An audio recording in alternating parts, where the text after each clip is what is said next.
If you've played Cyberpunk 2077 as much as I have, you will have seen these really cool loading screen, splash screen type things when you load up the game. They're basically still images with a little bit of motion and animation to make them visually interesting.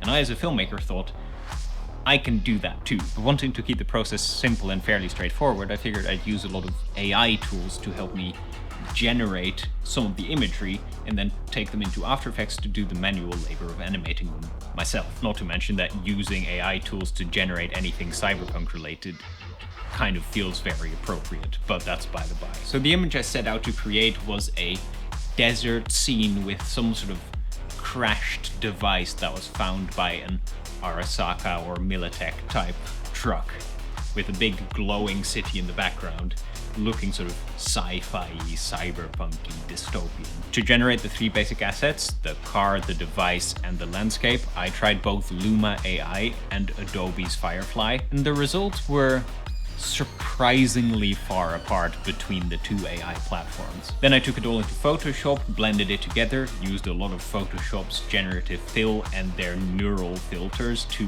make the whole scene feel like it's one whole, and then took it into After Effects, added fog, added motion, added Gillian Jordan's beautiful face to the TV screen on the crashed device in the desert, and this is what we ended up with. I think the end result is really cool, and I like a lot that it doesn't just use the AI's output, but also blends it with a lot of my own hard work and love and labor. And the steps I took to get there are very repeatable, but also very flexible. So if you do this same process, you can end up with an image that is completely your own, following the same steps. I've made a long form video on our YouTube channel talking through the steps I took. Give it a watch if you're interested in replicating something like this yourself, and let us know in the comments what you think of the result.